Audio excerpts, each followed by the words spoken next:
address any impacts the virus may have on our local community. To help prevent the spread of the coronavirus, here are a few tips you should know.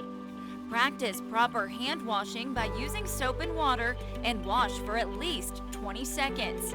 Use alcohol-based hand sanitizer if you cannot wash. Avoid touching your eyes, nose, and mouth. Cough and sneeze into a tissue and throw it away. Clean, high-touch surfaces frequently.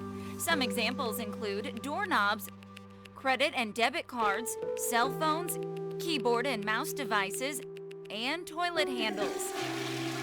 Stay home if you're feeling ill. If you have any flu-like symptoms, avoid contact with the public. Avoid sharing personal items in spaces with those close to you. Seek medical care early if you're feeling sick. Symptoms of the coronavirus can include fever, coughing, and shortness of breath. Seek medical care if you develop these symptoms or if you've been traveling or have been in close contact with a person who has traveled from an area with an ongoing spread of COVID-19. We encourage you to visit hcflgov.net/staysafe for up-to-date information and tips.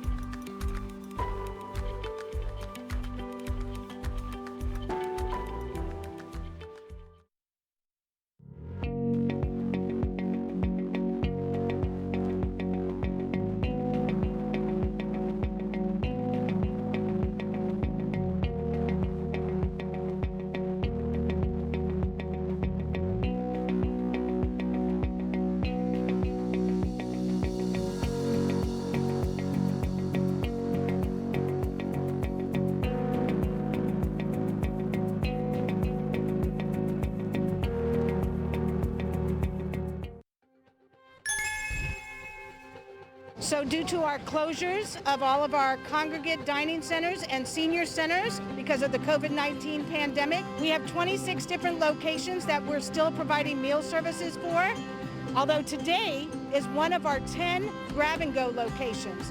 The grab-and-go locations were established at the locations where seniors live in our senior high-rises, senior apartment complexes, and for that we work with our food vendor and we're able to literally bring frozen meals to our seniors, and then we're delivering 14 frozen meals to our seniors every other week, so we make sure that they continue to receive the nutritional meal that they would have if they were still attending one of our congregate dining centers. The meals are wonderful. To me, they're restaurant quality. There's a wonderful variety. It's quite enjoyable. We're used to coming downstairs, having lunch every day, and most of us have given up our cars, so we don't have a car.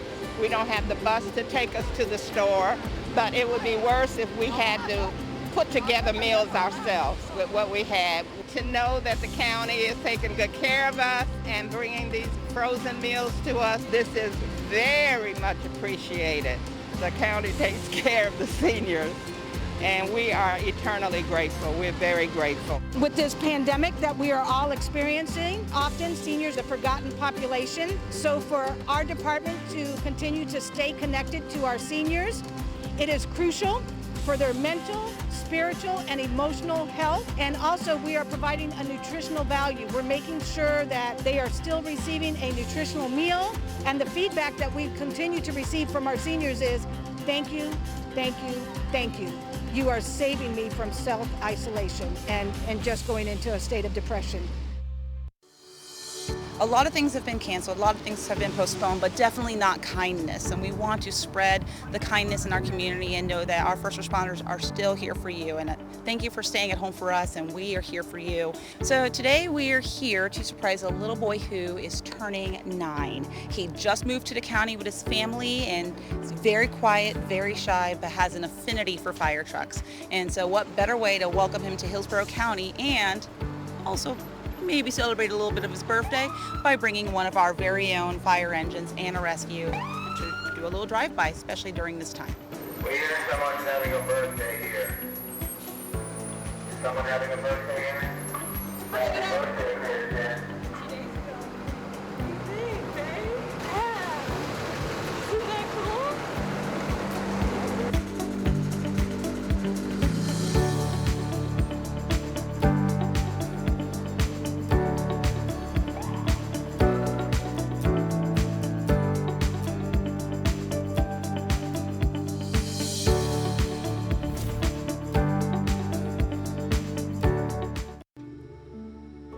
If the COVID-19 coronavirus affects one of us, it affects all of us. It does not discriminate based on race or ethnicity.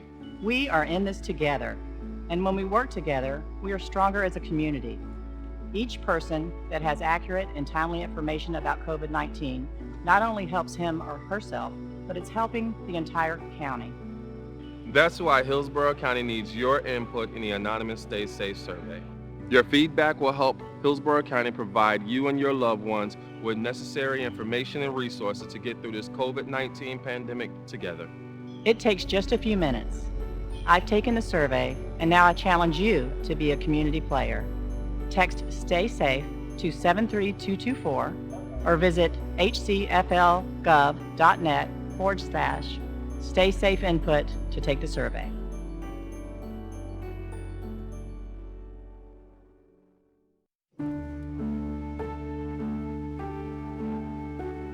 Si el coronavirus, el COVID-19, nos afecta a uno, nos afecta a todos nosotros. COVID-19 no discrimina por raza o etnicidad. Estamos juntos en esto. Cuando trabajamos juntos, somos una comunidad más fuerte. Todos que tengan información del COVID-19 precisa y oportuna, no solo se ayuda a uno mismo, pero también ayuda a la comunidad. Es por eso que el condado de Hillsborough necesita su opinión en la encuesta anónima Stay Safe. Sus comentarios ayudarán al condado de Hillsborough a brindarle a usted y a sus seres queridos la información y los recursos más útiles para ayudarnos a superar la pandemia de COVID-19 juntos. Solo toma unos minutos. He tomado la encuesta y ahora lo desafío a usted para que sea un colaborador.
Present at all at this point. So anyway, let's all stand for the Pledge of Allegiance if it's possible.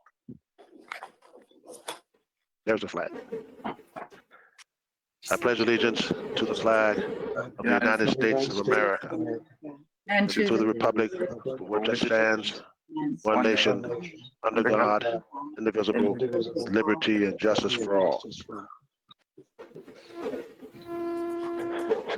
Please join me in invocation. Our gracious and Heavenly Father, we're so thankful that you touch us with your loving hands this morning to allow us to see another one of your beautiful days. Father, we're thankful that you allow us to come together in this virtual mode during this uncertain times that we do not understand, but we do understand that you're in control of everything that we're doing. Father, we ask that you allow us to have a meeting this morning to accomplish all the tasks that we put forth for us to carry forth. Father, we ask that you put your healing hands on those that are suffering from this virus. We ask that you touch their hearts and touch their limbs and heal them, Father, as much as you possibly can. We ask you to put your arms of comfort around those that have lost loved ones because of this virus. Let them know that you put no more than they can bear. We ask that you protect those first responders in whatever capacity they may be that are out there on the front lines, fighting an enemy that we cannot see, but let them know that you're with them every step of the way. Father, we ask that you be with us through this pandemic, and we ask that you eventually bring us out of this to find some type of normalcy within our lives again. When our work is done here today, that we're finishing our work and find everything in our home safe and sound. These are all blessings we ask in your righteous and holy name. Amen. Amen. Amen. Well, clerk, can we have the roll call? Yes, sir. This is Deborah Gast. Commissioner Hagan, Ken Hagan. Commissioner Hagan. Here. Here. Commissioner Pat King. Here. Commissioner Les Miller. Here. Here. Commissioner Kimberly Overman. Here. Commissioner Mariella Smith. Here. Mayor Rick Lott. City Commissioner Nate Kilton. Councilman Maniscalco. Here. Councilman Joseph Citro. Here. Councilman Dingfelder. Dingfelder's here. Vice Mayor Ross. Here.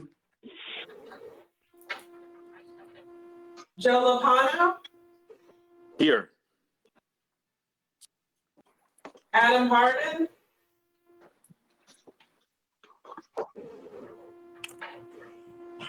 Paul Anderson. Charles Klug for Paul Anderson. Charles Black. Klug. Luke, I'm sorry. Melanie Williams.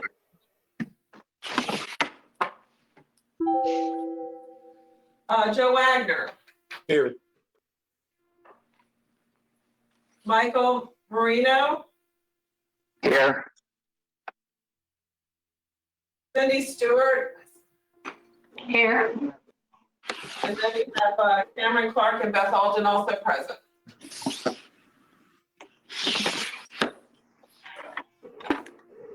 I take it we have a quorum. Okay, all right. Before we approve the minutes, I want to welcome Tampa City Councilman John Dingfelder to the MPO board. He's new to the board, appointed by Mayor Jane Castor. So Councilman Dingfelder, welcome. Is there anything you would like to say briefly? Thank you, Mr. Chairman. It's an honor and pleasure to be back on the MPO board. Okay, thank you very much, sir. Welcome again. The minutes from the April 14th, 2020 meeting, I think you all received those minutes. Is there any correction or addition to those minutes? Hearing none, is there a motion to approve the minutes? So moved, Maniscalco. Second by Overman. There's a motion by Councilman Maniscalco, second by Commissioner Overman. Please call the roll for approval.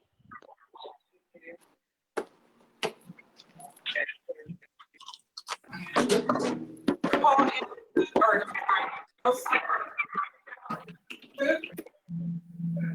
Yes. Getting a lot of noise. Please call the roll for approval of the minutes. Yes, sir. Commissioner Kemp. Yes. Mr. Harden.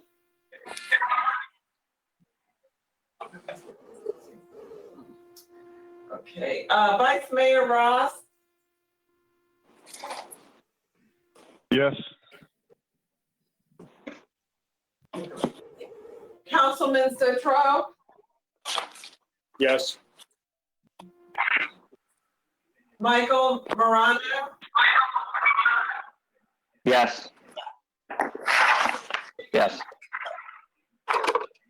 Joe Lopano. Yes. Mayor Rick Lott.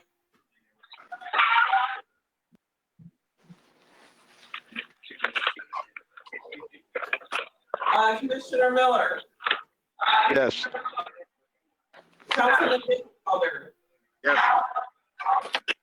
Commissioner Overman. Yes. Councilman Maniscalco. Yes. Mr. Wagner. Yes. Commissioner Smith. Yes.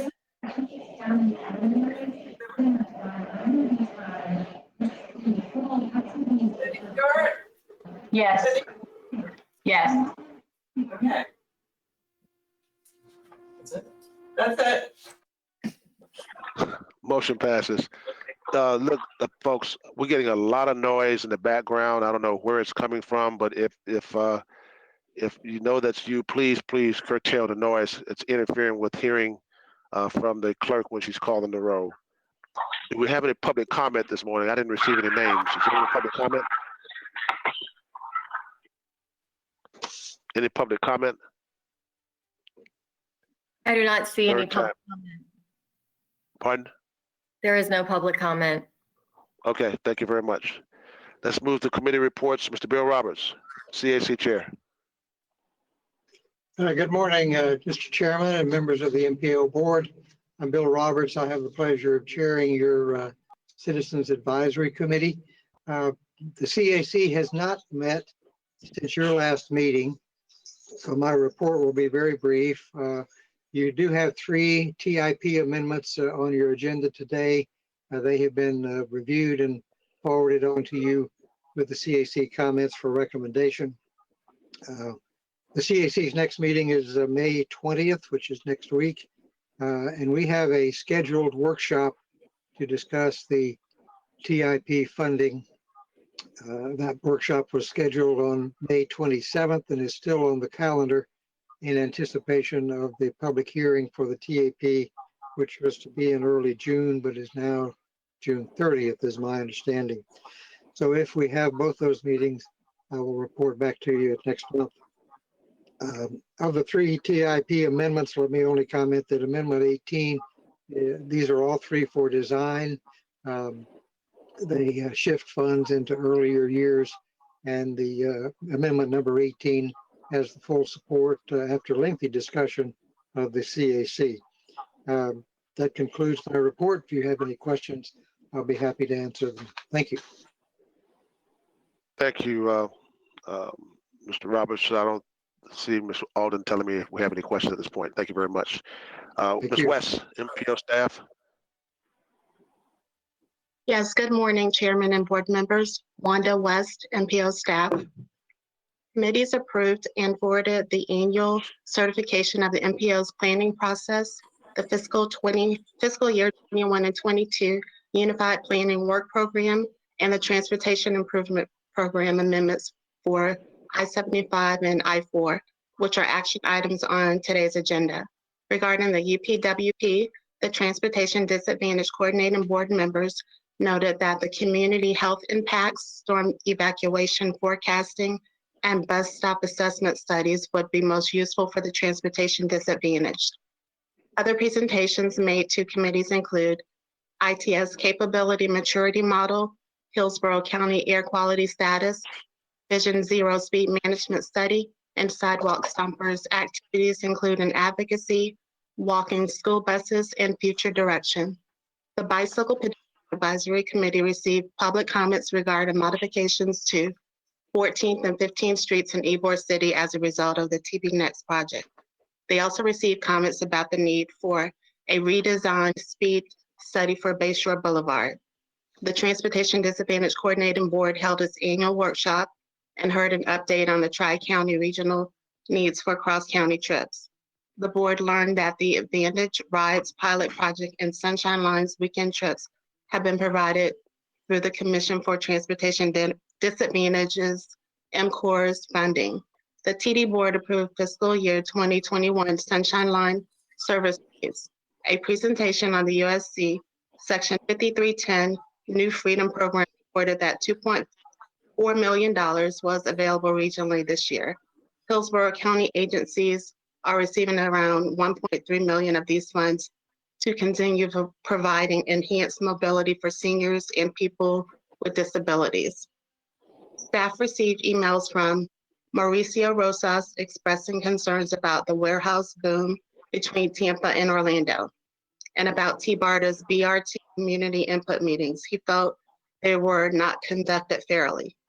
Mike Lamarca emailed regarding the Greenway on US 301 and cleaning up crash scenes. FDOT has responded to his email. Tom Rass submitted a public records request for information regarding the Independent Oversight Committee, language utilized in the IOC's media plan and the sales tax money. Sharon Calvert submitted public records requests for a copy of all communication between Beth Alden and Josh Frank since October 1st, 2019, and all communication and documentation related to the MPO's recent GPC contract procurement process. In addition, all communication between Beth Alden and Commissioner Kimberly Overman since January 1st, 2019. The content of the emails and public records requests in their entirety have been provided to all board members electronically. There were no Facebook comments or voicemail messages received prior to the meeting. That concludes my report. Thank you, Ms. West. I don't think there are any questions. Ms. Alden, any questions? Okay, thank you. We're now moving to action items, and all action items require a roll call vote. The first one is the TIP amendments for I-75 and I-4.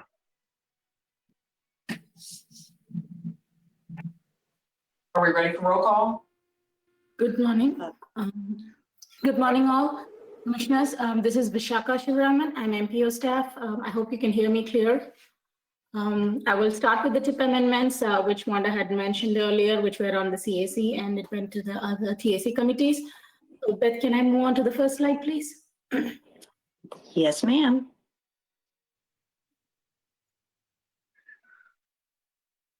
Okay. Yes, I can see it now. So today I'm going to be presenting in front of you 3 amendments. All 3 are newly added projects. They are amendments 16, 17, and 18. And as you can see, they are for I-75 and I-4. I will list them one by one. For the next slide, please.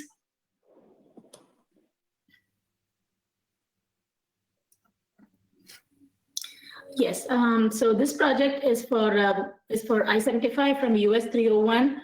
It starts slightly south of US 301 and goes up to Woodbury Road. This project is for rehabilitating the rigid pavement and ramps on I-75 in this location, which is marked in the green. You can see the green marked arrows. The project is currently in the design phase. The amendment will add about $1.75 million to 2021 and for construction anticipated in 2020.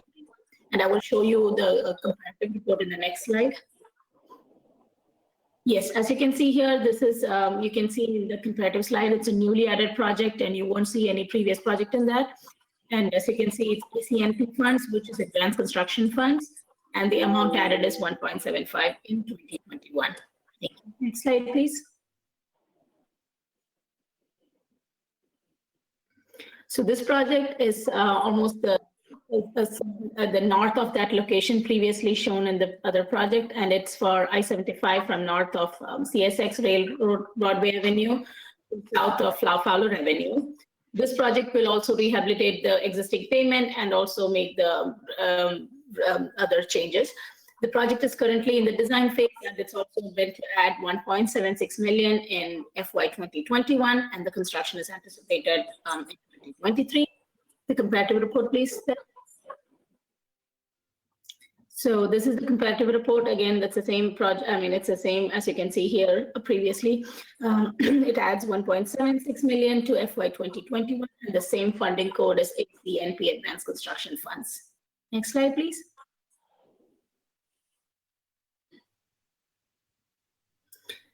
So this is also a new project, as I previously mentioned. It is from I-4 from McIntosh Road to County Line Road. This is a pretty long segment. It's about 11 miles. So this project actually covers repaving of existing interstate, the main line, the ramps, the frontage road, and it also includes safety measures and roadside safety improvements and road milling and resurfacing.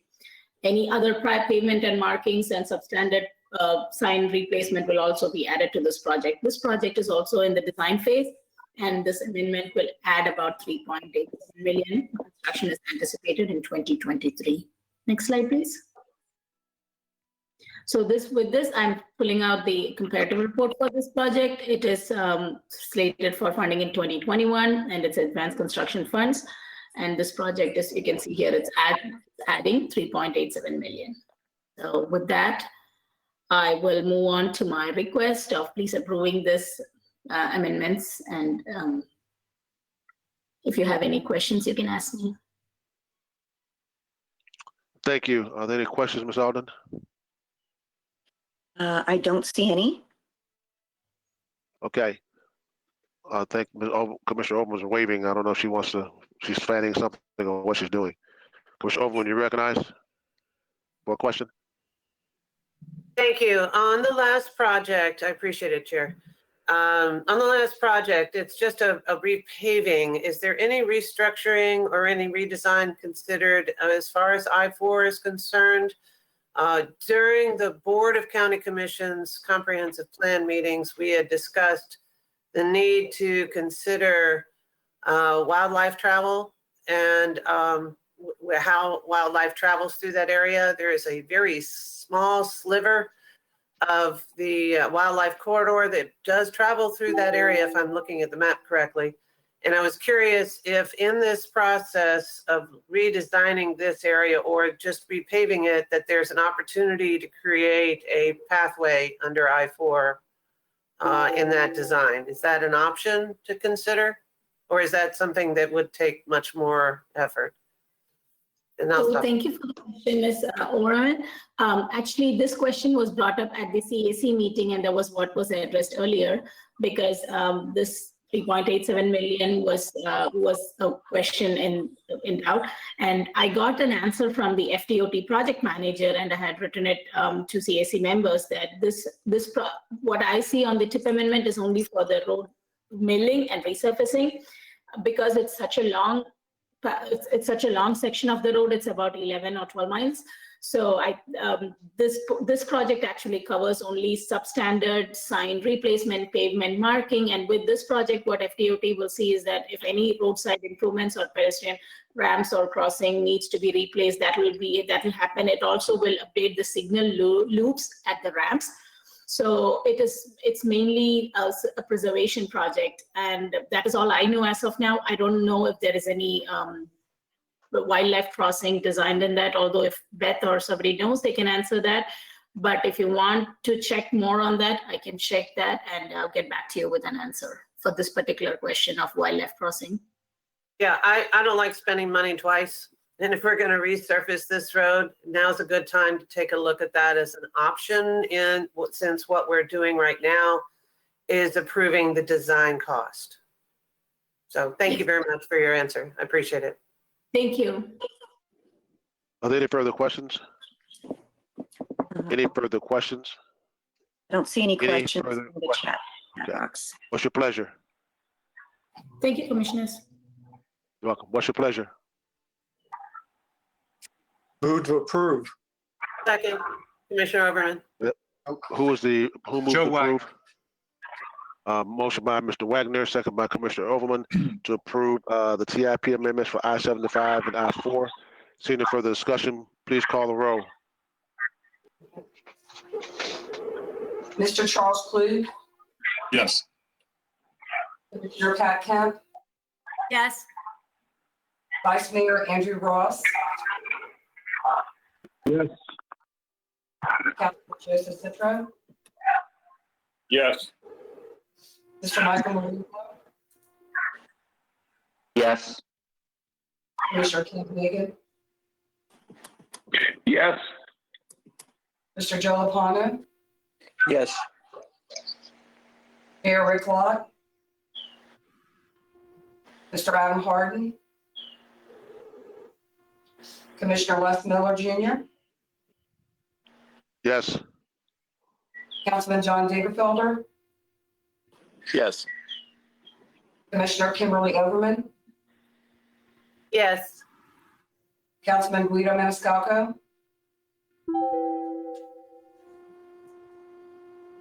Yes. Mr. Joseph Wagner, Yes. Commissioner Mariella Smith, Yes. Ms. Cindy Stewart. Yes. Cindy Stewart? She's ready. Cindy? Cindy Stewart, can you She hear voted us? yes. Okay, thank you.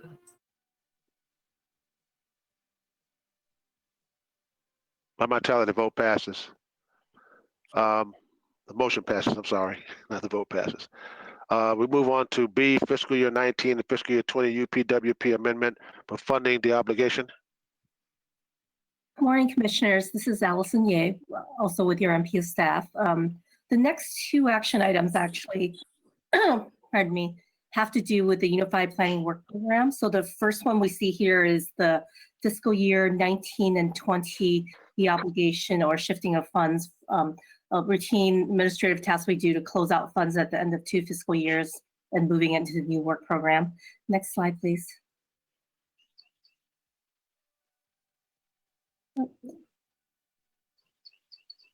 It's a little laggy. Sure, no problem.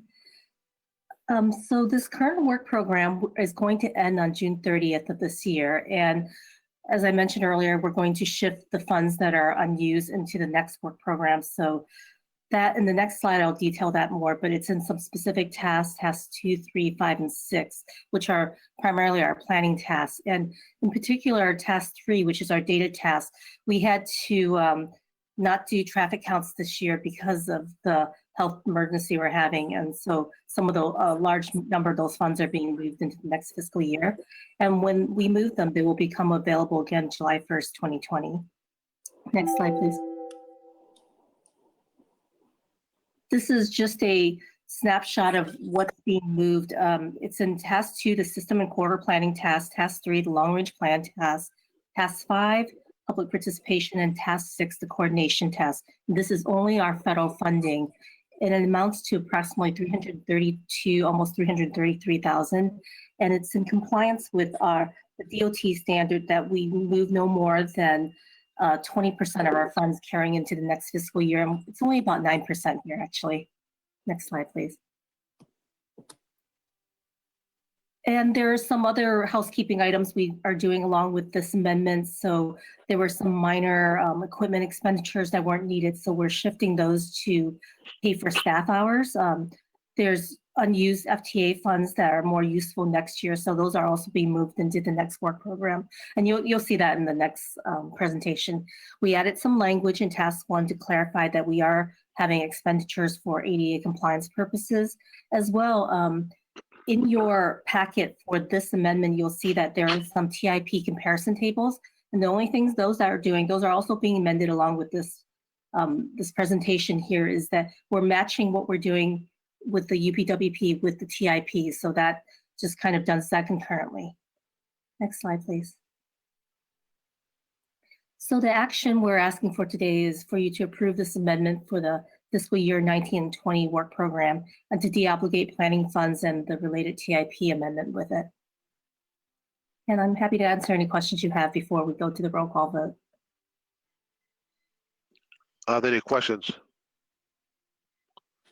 Are there any questions? They're in the chat. So moved. I'm sorry. Commissioner. I'm sorry, hold on. So moved. Who was the motion by? Who made the Commissioner motion? Kemp.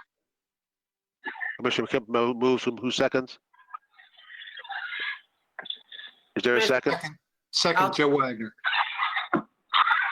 Okay, we have a motion by Commissioner Smith, second by Mr. Wagner. See no further discussion. Please call the roll. Mr. Charles Klug, Yes. Commissioner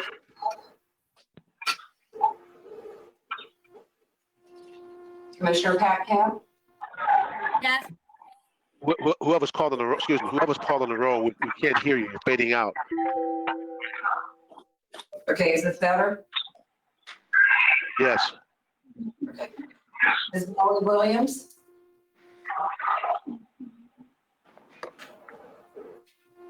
Ms. Williams? Okay, I can see Ms. Williams, but I don't know if she can hear me. Ms. Williams, when you vote, raise your hand. She votes yes. Thank you. We can't hear you, Ms. Williams. Vice Mayor Andrew Ross? Yes. Councilman Joseph Citro? Yes. Mr. Michael Marino? Yes. Commissioner Ken Hagan? Yes. Mr. Joe Lopano? Yes. Mayor Rick Lott? Nate Kilton, Commissioner Wes Miller Jr., Yes. Councilman John Dingfelder, Yes. Commissioner Kimberly Overman, He's a crazy boy. Yes. Councilman Guido Maniscalco, Yes. Mr. Joseph Wagner, Yes. Commissioner Mariella Smith, Yes. Ms. Cindy Stewart. Yes. Thank you. By your vote, the motion passes. And the crazy boy was in there, whoever that was. We'll move on to fiscal year 21, fiscal year 22 Unified Planning Work Program. Ms. Yu? Thank you, Commissioner. Good morning again. So this next amendment is related to the previous one. We are adopting the new work program for fiscal year 21-22. Next slide, please. As you probably have heard me say too many times, this document is required every 2 years. This is the cover for the new document, and it's going to be effective July 1st of this year and run 2 fiscal years to June 30th, 2022. And it will help us comply with all our funding requirements and outlines our major planning tasks, as well as coordinates federally funded planning tasks performed by the MPO, HART, and the DOT. Next slide, please. So we have 6 major planning tasks, and this is how the funding in the work program breaks down. 40% of that goes to system planning and corridor planning. That's probably the largest portion, the projects you're going to see later. Task 3 is long-range transportation plan and data planning, and takes about 22%. And then there's the TIP, the public participation and engagement task, and the local and regional coordination and planning task. 90% of our funds go directly towards planning, and 10% goes towards our compliance and management activities. Next slide, please. A snapshot of our budget. It hasn't changed from what I showed you last month, but essentially 2.8 million, including carry forward funds from the previous year, and approximately 2.4 million for the second fiscal year, which will start next July 1st. The majority of the funds comes from the first 3 rows. You see PL for planning, STP for surface transportation planning, FTA for Federal Transit Administration. Those are our federal sources. And the CTD is the Florida Commission for Transportation Disadvantage, which is our state source of funding for our TD planning. Thank you. Next slide, please. This critical path project slide is something you saw last month when I came before you. And these are basically our projects that we have to do for federal compliance, and projects, one project, the Plant City project, that's moving forward from this year to the next year to be completed. It's around $615,000 and has the same things you saw last month, the data platform, data analysis, smart cities, traffic counts for the county and Tampa, the TD planning, our urban planning fellowship program, our Vision Zero implementation and reporting, the Plant City project, and the regional coordination with other MPOs. Next slide, please. So if you recall from last month, we showed you a list of jurisdiction requests as well as committee requests, and then a list of projects that have been suggested to us. Those discretionary projects, after we showed them, we asked the board members to select their top 5 preferences, and we would program those into the work program for the next 2 years. So here's the list with how the votes came out. We received about 63% of the board participating in this voting process, and from top to bottom, with highest to lowest votes, is multimodal safety reviews, the storm evacuation shelter in place scenarios, the HART bus stop assessment, trail feasibility, freight supply chain and resilience, the community health impacts of the LRTP, electric vehicle facility needs, including the charging stations, Southeast Plant City Transportation Plan, and school and park speed zones. So this represents everything that received more than 2 votes. The budget is going to be approximately $900,000 for all these projects. And with that, next slide, please.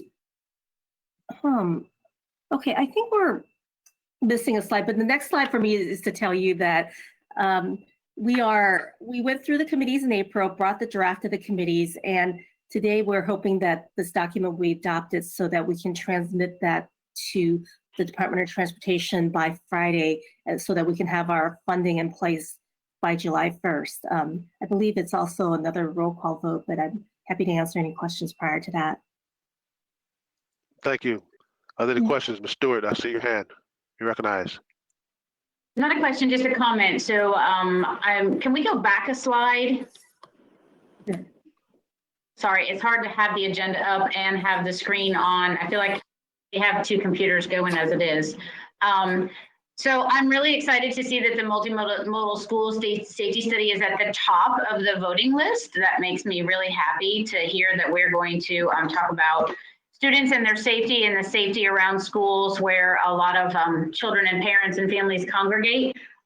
So the only thing that I would ask before we approve is that we potentially talk about expanding the sites and expanding the scope of this work. This work originally only included 10 schools, and the data is now, Lisa will have to correct me, or Beth, it's at least 2 years old for sure. Maybe a little bit older than that. So I would ask that within the scope that we review the existing schools. There were 10 schools that were originally at the top of the list that fell as the most hazardous, that we went out and had city and county officials and FDOT review the things that needed to be, and they started working on that stuff. But I think we need to re-review those and potentially expand the scope. We currently have 251 schools within the district.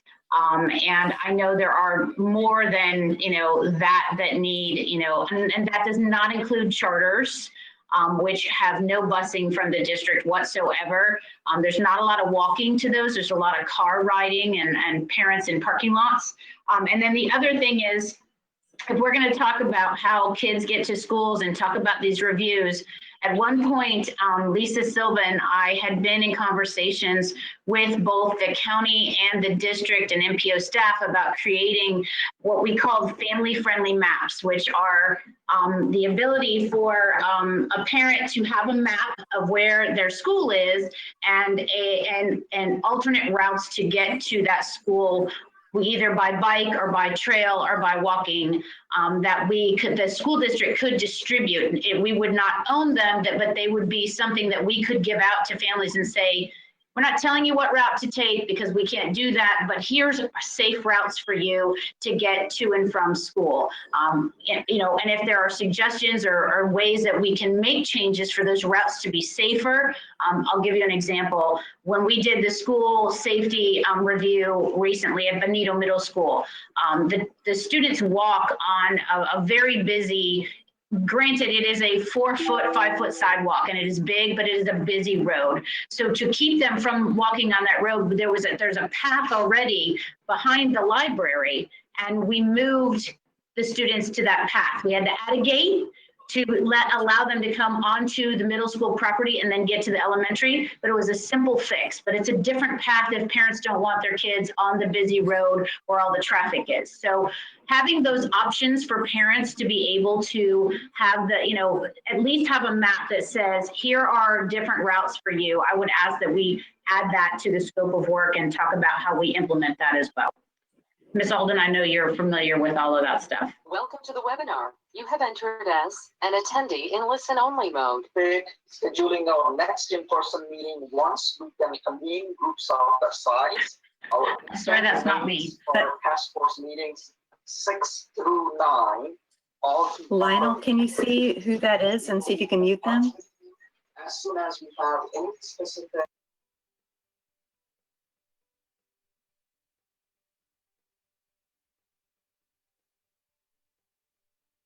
I think Lionel has probably muted everyone so that we can maintain order. So let's try to leave ourselves muted as much as we can. And Ms. Stewart, great comments. I think with the number of board member votes supporting this study, there's some pretty clear direction that we should focus some of our resources significantly on the multimodal school area studies. So certainly expanding the scope to, update the status of the previously reviewed schools, and then looking at some additional schools, and looking at those family-friendly maps that you mentioned.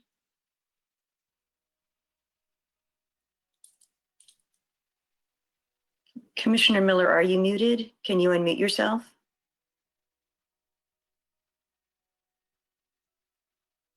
They can now. Okay. Thanks, Lionel. Can you hear me? We can Can now. you hear me? Yes, sir. It's not good to mute the chair now. Come on. Okay. We have a motion and a second, and whoever muted me, I'll deal with you later on. We have no further questions. Please call the roll.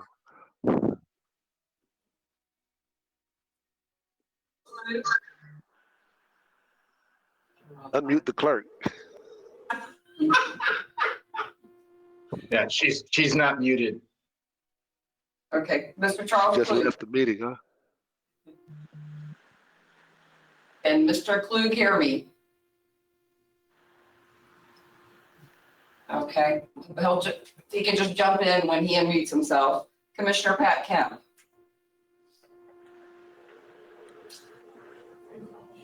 I think everyone's muted. You have to unmute everyone. And over here, they're all muted. Start the roll call over, please. All righty, Mr. Charles Klug. Yeah, I'll use it. One last note for the task force Yes. members, we may have I was adjusted your muted name too. in order to correctly identify you as a task force member. To unmute. Mr. Roberts? I think that's Bill Roberts. Okay, did I receive a yes from Mr. Klug? Okay, Commissioner Pat Kemp. I'm not hearing a response. Melanie Williams? Please hold on 1 second. Please hold on 1 second.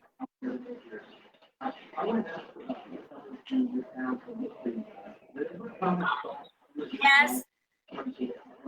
This is Commissioner Kemp with the yes vote. Hold on, Commissioner Kemp. Commissioner Kemp, hold on. Hold on, Commissioner Kemp. We have some issues.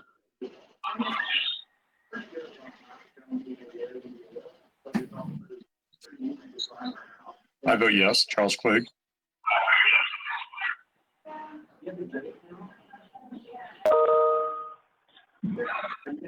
Okay, we're all set. Go ahead. All right, I heard Mr. Klug say yes, and Commissioner Pat Kemp as well. Melanie Williams? Did you say Melanie Williams? Yes. Yes, Ms. Williams, do you vote yea or nay? Yes. Yes. Thank you. Vice Mayor Andrew Ross, Yes. Councilman Joseph Citro, Yes. Michael Marino, Yes. Yes. Ken Hagan, Commissioner Hagan,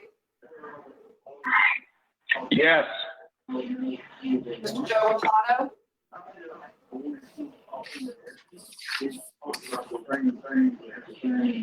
Joe Rapano, Commissioner Les Miller Jr., Yes. Councilman John Dingfelder, Yes. Commissioner Kimberly Overman, Yes. Councilman Guido Maniscalco. He is still muted. Let me see if I can get him unmuted. It says self-muted right now. Councilman, can you? That's a yes. Maniscalco, I'm here. Yes. Thank you. Thank you. Mr. Joseph Wagner, Yes. Commissioner Mary Ellis Smith, Yes. Ms. Cindy Stewart. Cindy? Okay, She votes yes. thank you. Thumbs up. Yes. By your vote, the motion is adopted. Now move to the annual certification of MPO planning process. Mr. Wong? Good morning, board members. Can you all hear me clear? Yes. All right, great. This is Johnny Wong, MPO staff. This morning, I'm going to explain the MPO/FDOT joint certification and review the findings of that process with you. Next slide, please. MPOs have many responsibilities assigned to them under both federal and state law. To ensure that we're meeting all the requirements under those laws, every year we work with FDOT to complete a process called joint certification. So we do that every year, and then every fourth year we go through a similar process, which is a little bit more comprehensive. And that involves a site visit from Federal Highway Administration reviewers. They sit with us for a couple of days and go through everything we produce and then grade us on our performance. The joint certification that we're going over today is basically an interim report card in between those 4 years. And the reviewers use it as an opportunity to note anything that we're doing as an agency that's extraordinary. Staff from either FDOT or FHWA can identify either recommended or corrective actions if they find that we're not meeting all the requirements.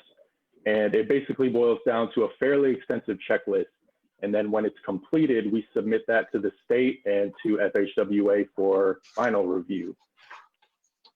Once we successfully complete this process, that allows us to maintain our eligibility for federal funding. Next slide, please. For this review period, we had a lot of achievements noted, which basically amounts to a good report card. And we're going to walk you through some of the things that we got highlighted for in our review. Next slide, please.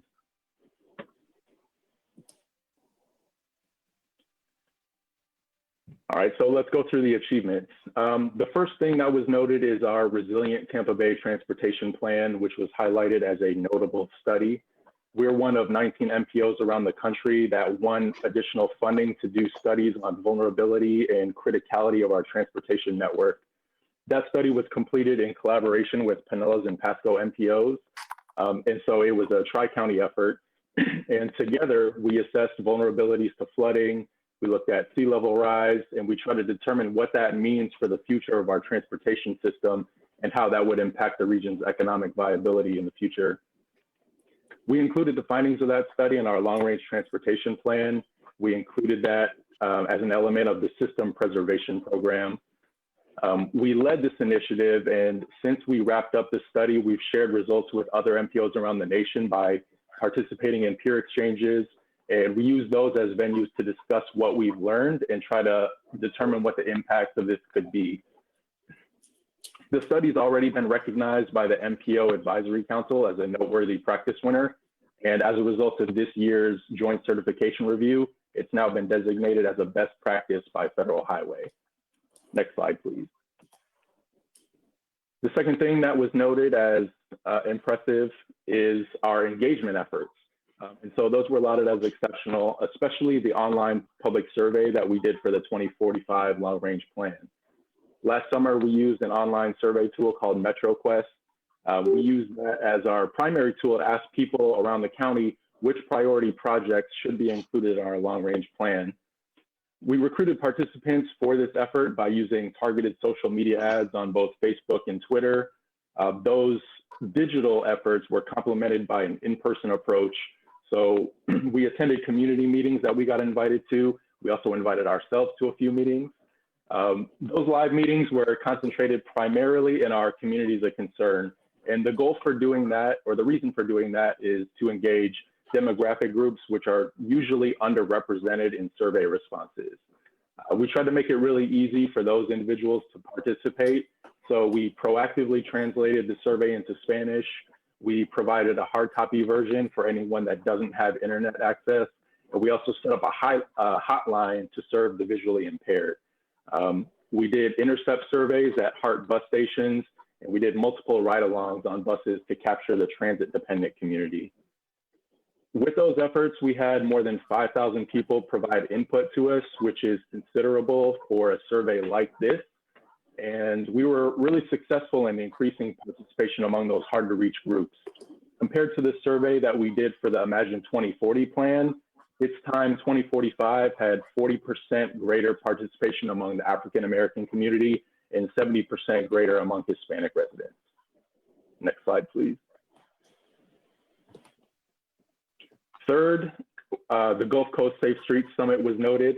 So last year we hosted this summit at the Hilton in downtown Tampa. The event was a collaboration among 6 MPOs across the region, which came together to share their experiences in planning for safety. That event was well attended. We had more than 400 safety advocates come and participate in Vision Zero safety-oriented discussions. Next slide, please. Fourth, our target setting process for complying with MAP 21 requirements was recognized by the Federal Highway Florida Division. They especially gave positive notes on our methodology. So for the target setting process, we use a very data intensive approach to setting those targets, and we adapted that approach from our long range plan. Across the state, we're one of only 8 MPOs that uses a data driven process for setting those targets. I think that you're pretty familiar with this. We bring it to you every February. To set the targets, we use historical data, and we also look at levels of investment to predict the future.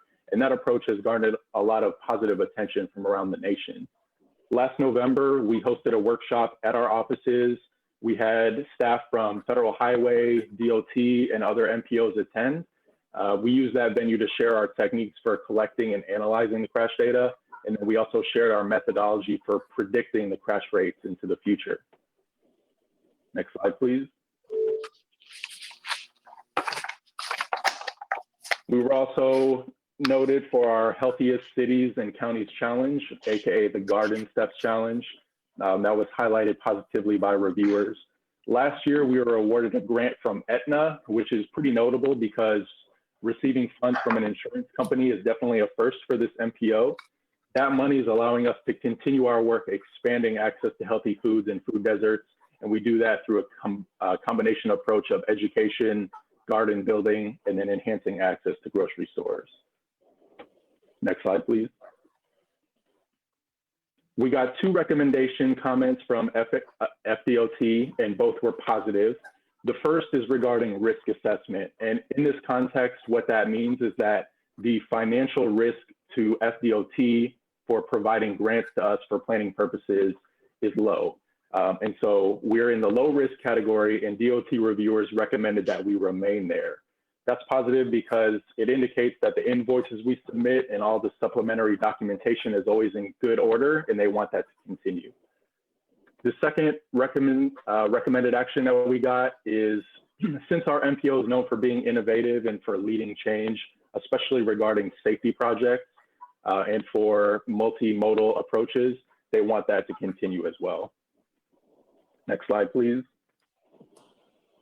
It was all a positive report card. We didn't get any corrective actions, so we're all good.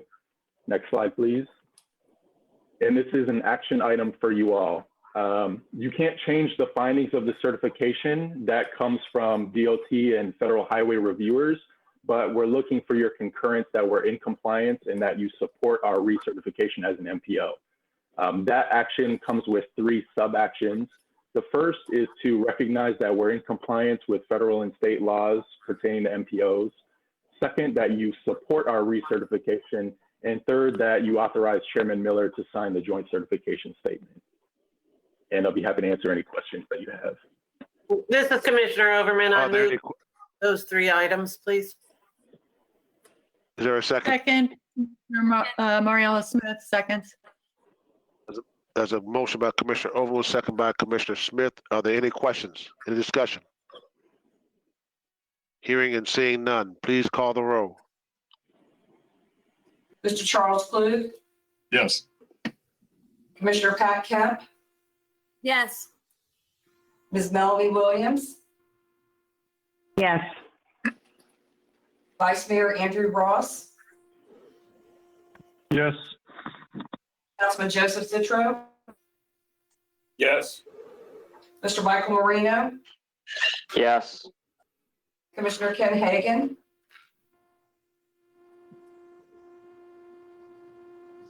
Commissioner Hagan, Mr. Joe Lopano, Yes. Commissioner Les Miller Jr., Yes. Councilman John Dingfelder, Yes. Commissioner Kimberly Owen, Yes. Councilman Guido Maniscalco, Yes. Mr. Joseph Wagoner, Yes. Commissioner Mary Alice Smith, Yes. Ms. Cindy Stewart. Yes. Thank you. Great, thanks, everyone. How you vote, the motion is adopted. Now we're moving to annual evaluation, Executive Director, Mr. Cameron Clark. Good morning, Mr. Chair. Can you hear me? Yes. Mr. Chair, can you? Okay. This is Cameron Clark. I'm here to present the annual evaluation of the MPO Director. Pursuant to the MPO Staff Services Agreement with the Planning Commission, the MPO Board conducts an annual evaluation of the MPO Executive Director. The format that we used this year was the same one that the Board adopted last year as a changed format. It scores numerous categories based on a scale that's contained in the form. Based on the submittals I received, I created an average for each category and each question. And there's also a second attachment which compiles all of the comments that any of the members made into a single form so that they can all be read together. Individual forms are certainly available upon request. Forgive me, board members, I actually sent you an updated 2 forms last night to incorporate comments that I received from board members earlier this week so that couldn't make the agenda deadline. The motion I would ask for would just be for the board to receive the report, and then I can transmit the result to the Planning Commission Director, Ms. Sornita. Thank you. Okay, is there a motion to receive the report? Commissioner Motion to receive the report. Yeah. There's a motion by Commissioner Kemp, second by Councilman Citro to receive the report. Is there any discussion? Seeing none, please call the roll. Mr. Charles Klug, Yes. Commissioner Pat Kemp, Yes. Ms. Melanie Williams, Yes. Vice Andrew Ross, Yes. Councilman Joseph Citro, Yes. Mr. Michael Marino, Yes. Mr. Joe Alpano, Yes. Mayor Rick Lott,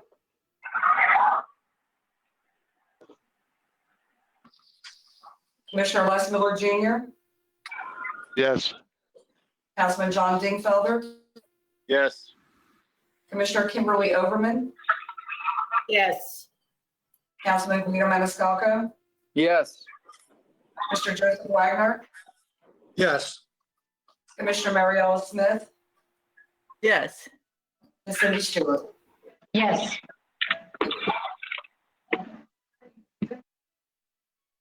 Did you call everyone's name, Clerk? Yes, Commissioner. Okay. Motion is adopted. Mr. Clark, Yes, sir. are you done? No, I'm done, sir. That's all I have. Thank you. Okay. Normally, after the acceptance of the evaluation, the annual evaluation of our executive director, there's a discussion as to we look at possible pay increase for our executive director.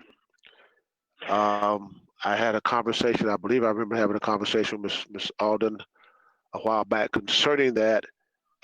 And the discussion was we're in the middle of a pandemic and do not know what the outcome of our budget is going to be. Do we do that at this particular time? Am I correct, Ms. Alden? Did we have that discussion? Yes, that's right, sir. So I believe your recommendation was that we, before finalizing a number, which you would do with Ms. Zornita as the administrator for my position, before finalizing that number, that there would be a review of the budget and where we are with potential changes to the budget. And so, my suggestion to you is that, we come back to this topic in August or September I'll ask Cheryl to schedule some time for you to talk with Ms. Zornita about it. Very good. Is that understood by everyone? Yes. Okay. Thank you, because we don't know where we're going to be. I read an article this morning that the state legislature could be in the hole by billions of dollars. They're thinking about calling a special session before the election to come back and look at the upcoming fiscal year's budget. So just be prepared to, wherever you may be, whatever is the county or your city, municipalities, your school board, it's going to be a tough year. So just get ready for that. Okay, let's move into status reports. Hillsborough air quality update. Yes, good morning, Commissioner. This is Jeff Sims. Can I get a quick confirmation that you can hear me? Yes, sir, we can hear you. All right, thank you very much. As I said, this is Jeff Sims. I'm with the Environmental Protection Commission of Hillsborough County. I think most everyone is familiar with our organization, but for anyone that's not, we are delegated by the Florida Department of Environmental Protection to specifically handle Hillsborough County and to address local environmental concerns. And as such, we provide periodic updates to emphasize the importance of air quality and the connection to transportation. We sit on several of the MPO committees, and we have given this presentation to several of the committees in the past month. It just really to focus on the need to remember the impacts of transportation to air quality. We continue to meet the national health-based standards for the principal pollutants for the transportation section. However, with the continued growth in population, the dry weather we experience in late spring and early fall, it is increasingly challenging to maintain compliance with the more stringent standard of 70 parts per billion for ozone. As with any potential for high ozone levels, EPC keeps a close eye on these with our daily air quality and advises the public as needed. Could I get to the second slide, please? Thank you. As stated, EPC, we've been responding to the COVID pandemic and adapted and working primarily from home, but have remained fully functional. As our air division is the primary division related to MPO ongoings, and we deal with everything from compliance and permitting, open burning, asbestos, basically anything that focuses on impacts to the atmosphere. And we also house our sustainability section. Of course, our focus today would be mostly on our air monitoring section. Next slide, please. So why should air pollution be controlled? There's an obvious connection between air quality and human health. Respiration is an obvious basic function for humans and animals, so the quality of air consumed is a direct relationship. I think this is pretty obvious for everybody. The science has proven this and through the respiratory aspects and the limitation of lung functions and then its potential effects on cardiovascular system. Also kind of bringing into the mix is the potential environmental effects. If there's a very heavy ozone concentration, it can damage vegetation, reduce photosynthesis, and impair reproduction and affect agriculture. Next slide, please. So looking nationally at this trends data from EPA, it shows a significant increase in the gross domestic product and the daily vehicle miles traveled, along with the steady growth in population. However, the good news is that the long-term emissions are trending down and continue to decrease, which is shown on the slide to the right. One thing to notice is while the trends are good, you may see the light green line in the middle that's trending just barely below that dotted line. Okay, that's for ozone. And as you can see, it's barely meeting the standard, and that's true in Hillsborough County as well. And I'll discuss that in a little more detail coming forward. Next slide, please. Now, looking a little more locally, EPA requires that we monitor for these 6 criteria pollutants to determine compliance with the federal standards. And all of these can be harmful at elevated levels. The first 4 are most associated with transportation, particularly the first 2. I'm pleased to report that we are now in attainment for all 6. We recently moved from non-attainment for SO2 and lead, and those were related to some point industrial sources that has really been a success story as different processes were undertaken to reduce the emissions. And again, ozone will be the one we'll be focusing on moving forward. And then next slide. So a quick overview of our monitoring network. We have 11 air monitoring stations that run continuously and take filter-based samples. It measures the regional pollutants for population exposure. As you can see, they're primarily canvassed around the bay. as its shoreline has many industrial sources, and it's also a major transportation sector nearby. As we'll be talking about ozone, it's measured at 4 of the sites: in South County at Simmons Park, at Davis Island off of Gandy Bridge area, and then at our flagship station in Sydney in eastern part of the county. I'd like to focus a little on the right picture. That's our Monroe station. It's called our Near-Row site because it's specifically placed to measure the impact of motor vehicles and diesel emissions. It continually measures for fine particulate, black carbon, carbon monoxide, nitrogen oxides. I believe it's only 1 of 5 in the state. It's located just to the east or just to the west of Julie B. Lane Park, and it was started in 2015. It was a federal requirement that we add these to evaluate transportation emissions. And this was cited intentionally next to the highest traveled roadway segment. Next slide, please.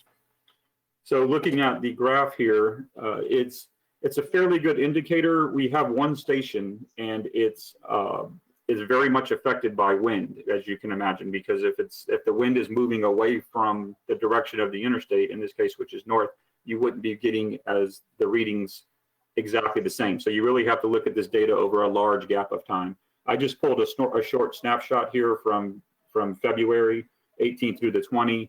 And without going into too much in the details, you can see that the trends mimic what you would probably expect, that the peak times are usually around 8 in the morning and then 6 o'clock at night when the traffic is at the highest and there's the most idling on the roadways and so forth. The most significance that I would emphasize is that all these concentrations are well below the health-based 1-hour standards. Now, one thing that I would bring up for discussion here is from the current pandemic with the COVID-19, the isolation and sheltering has significantly reduced the traffic on local roadways. So an obvious question is the air quality better? Well, intuitively, there's less vehicle emissions, so less pollution is released into the atmosphere. Using this station's data, we compared the average emissions from this previous March and April to the average of March and April from the previous 3 years. And the NOx emissions were approximately 20% lower. So we are seeing what appears to be a reduction, which is what we would expect to see. It's very initial data, and we need to continue to analyze it, but it is showing that it seems to be as we would expect. And that's one of the few positives that I guess we could try to pull from this whole pandemic. However, not all pollutants are created equal, so let's focus briefly on ozone. Next slide. As I mentioned, ozone is a primary pollutant of concern. There's the bad ozone at the lower level, and of course, there's the good ozone at the higher stratospheric level. Our focus is on the bad ozone, of course. It's a secondary pollutant.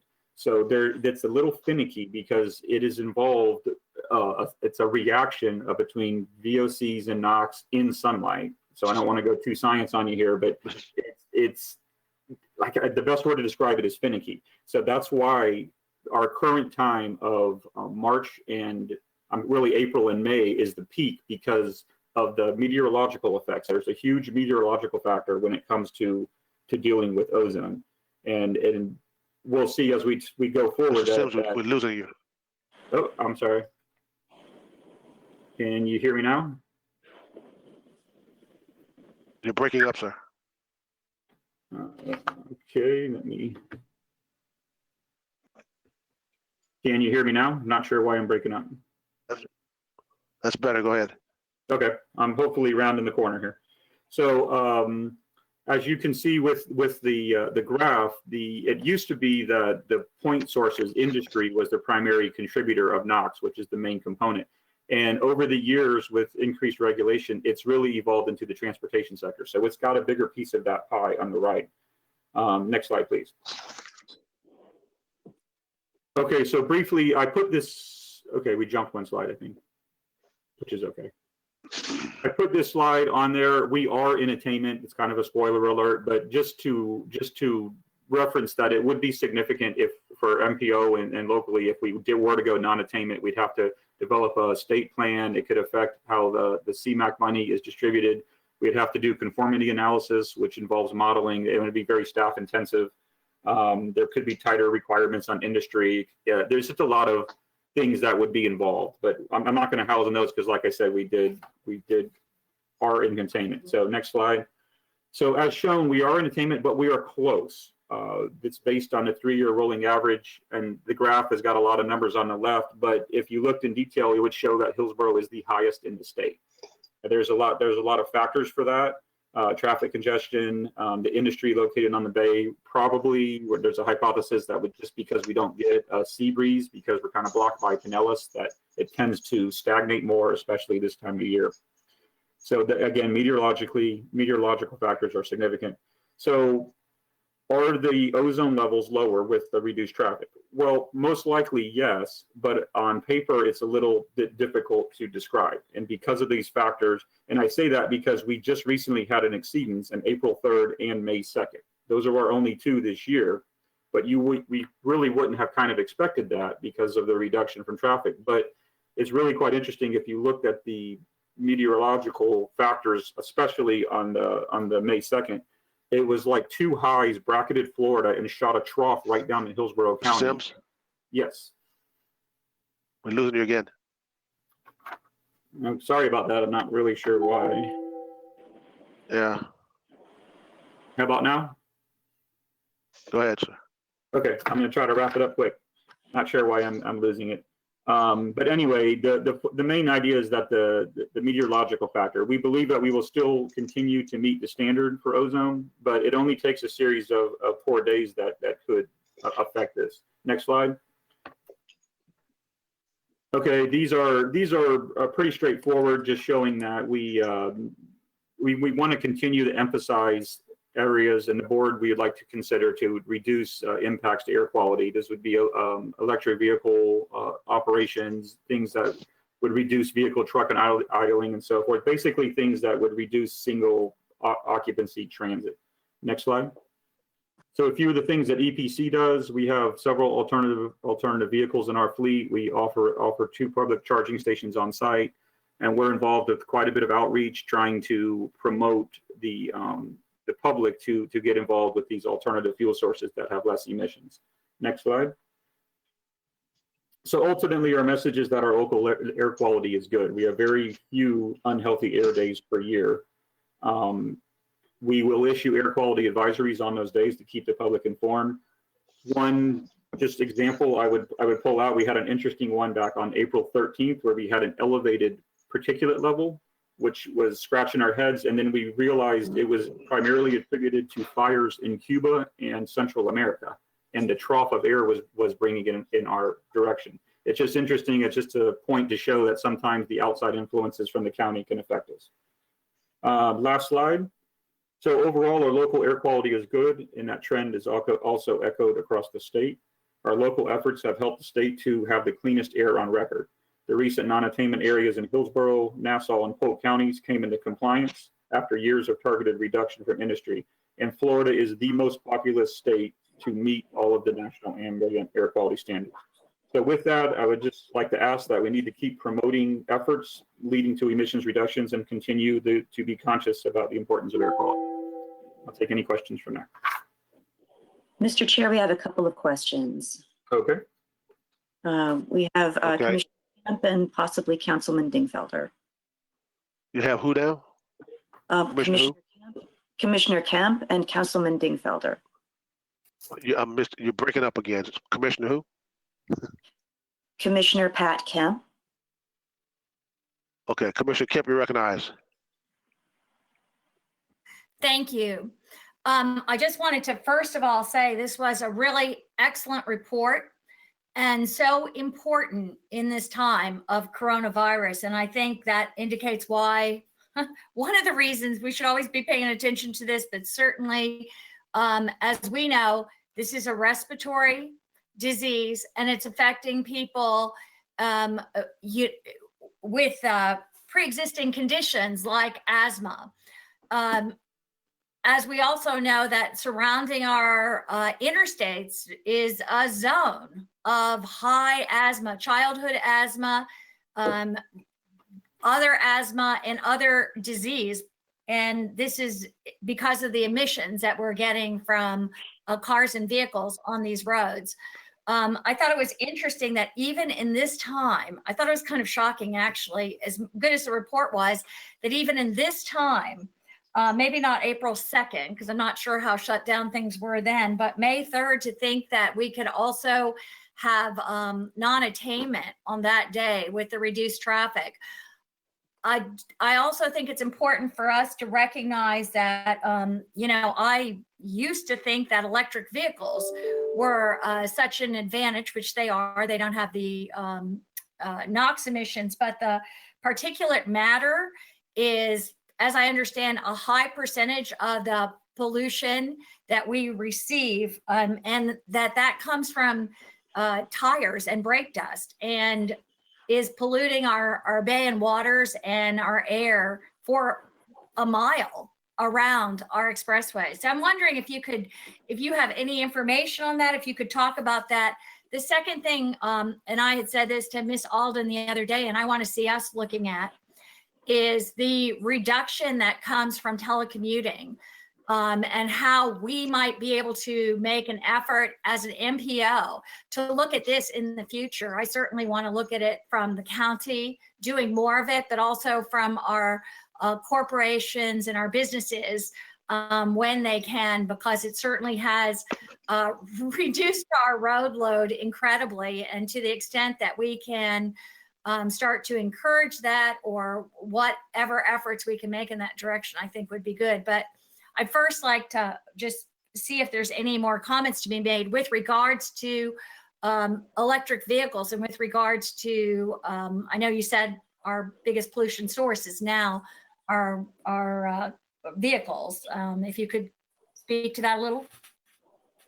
Sure. Yes, thank you. Yeah, well, as far as the electric vehicles, I mean, the main advantage is you're not getting any emissions of the, NOx and the nitrogen oxides and carbon oxide and so forth on the roadway. So there is the inherent advantage of there, and why we would want to continue to promote that as a source. You are correct that much of the particulate emissions that you speak of are also related to diesel combustion. That's where a lot of that comes from. You are correct that some of that is contributed from tire dust, brake dust, and so forth.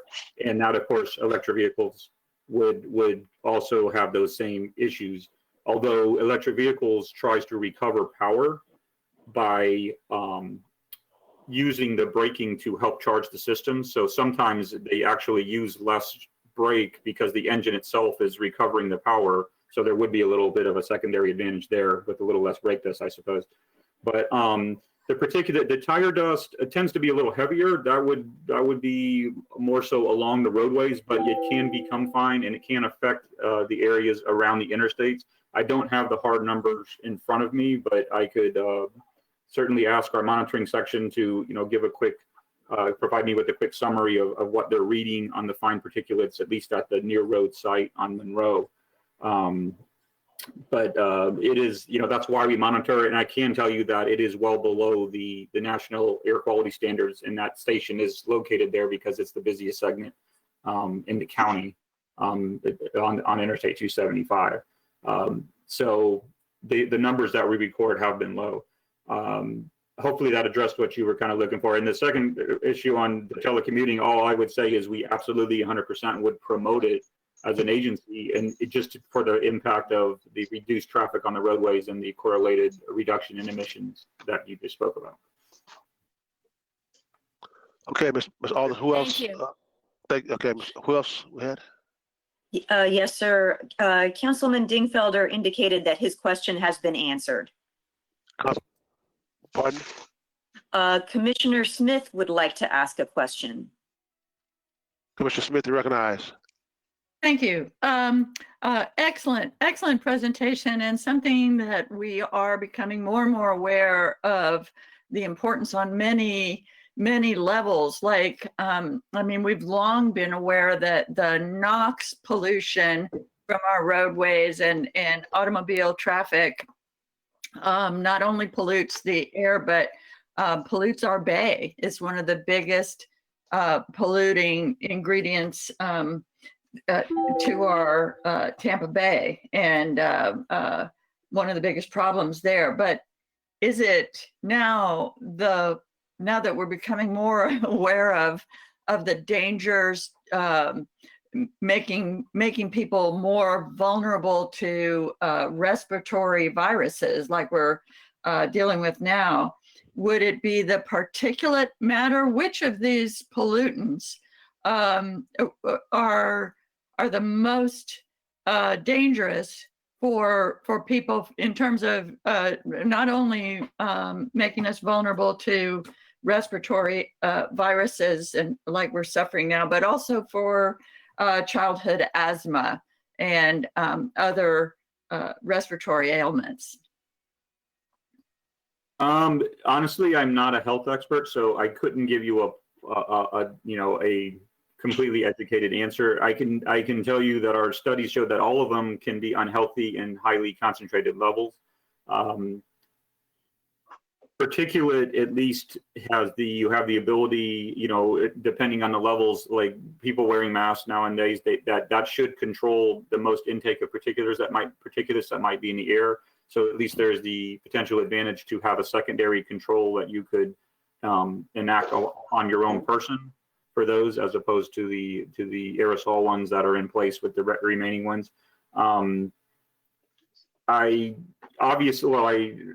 We didn't talk about lead. That would probably be the one I would be most concerned about, but that's in really, really low levels. So I don't think that's one to really be conversing about here.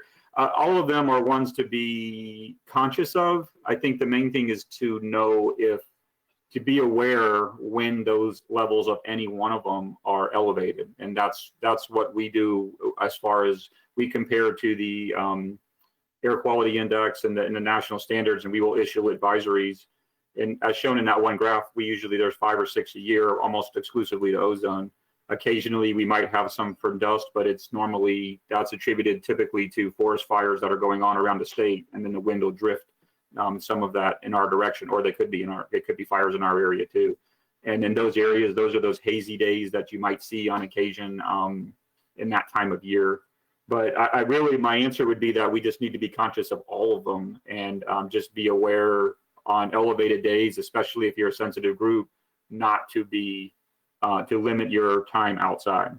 Fortunately for us, that's very rare. Thank you. And as I'm reading more about and learning more about the pandemic we're facing, I'm reading the health experts saying that it's actually the long-term exposure to these pollutants that is making the difference between who is more or less vulnerable to the disease. So the damage done to the lungs over time is not something, we'd want to start having our citizens mask themselves daily, ongoing, to avoid, like you see in parts of Asia. So hopefully we can do as much as we can to address that, the emissions, before making people protect themselves with masks and stuff. Thank you. Ms. Aldo, any other questions? I don't see any others, sir. Okay, let me say this about the program. I think we're having some issues with the web program, because I think everyone speaking is going in and out, in and out. In fact, Ms. Aldo asked her question, she's going in and out, in and out. I don't know if it's my computer or it's overall. Everyone having that same problem? No, just me? I'm not having it at all. I hear everything fine. It's me. They're sabotaging my computer. What can I say? All right. Among all the other nasty emails I get, this is sabotaging my computer. Okay.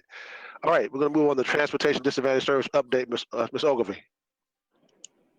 Good morning, and thank you for the opportunity to address you and bring this report to you.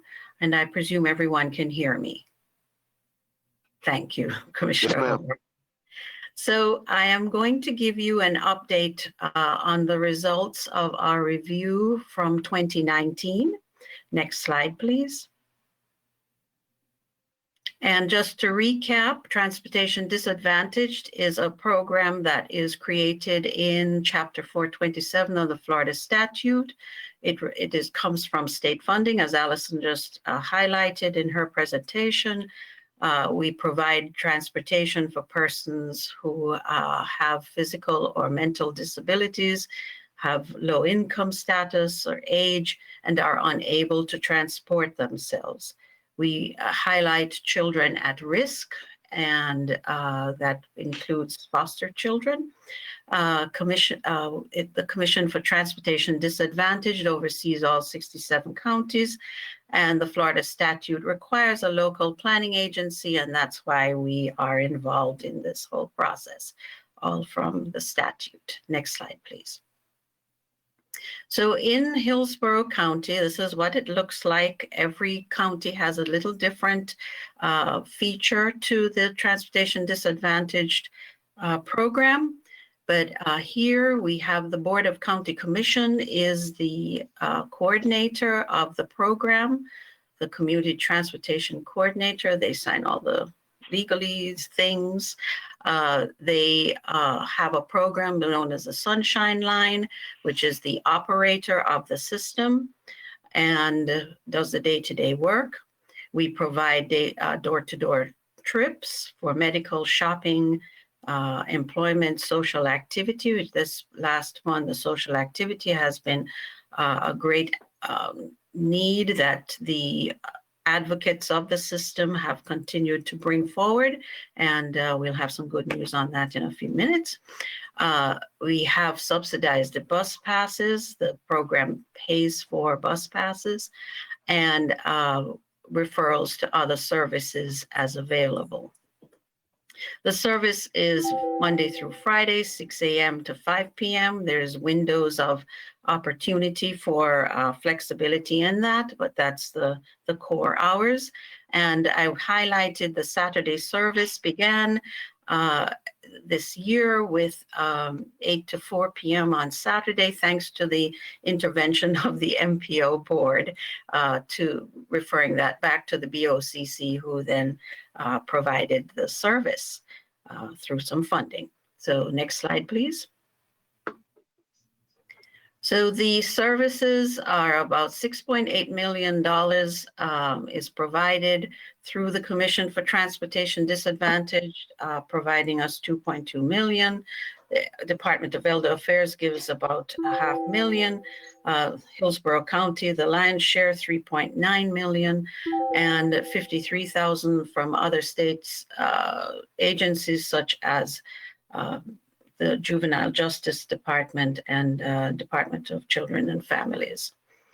That totals about 327,688 trips a year, door to door. Next slide, please. Some of the accomplishments of this system that we focus on, the Sunshine Line, they have traveled over 1 million miles. This is up from 2018. 7% increase in door-to-door service trips, and they are providing more nutrition and life trips than medical now, which is kind of curious. All standards have been met for safety, reliability, efficiency, being on time, low complaints, everything. And as I was closing my eyes last night, I realized I had not added one more accomplishment, and that is the cost per trip. The standard statewide is $12.97, and the Sunshine Line is providing cost per trip at $10.22 per trip. So we need to celebrate that as well. We're efficient, and satisfaction with the service continues to be 99%. Next slide, please. Other parts of the program, we have in the, as required by statute, we have coordinated contractors. There are 12 of them in Hillsborough County. They provide service for their clients, but we get to oversee and make sure that the standards are being met in terms of service and all the other things, reliability.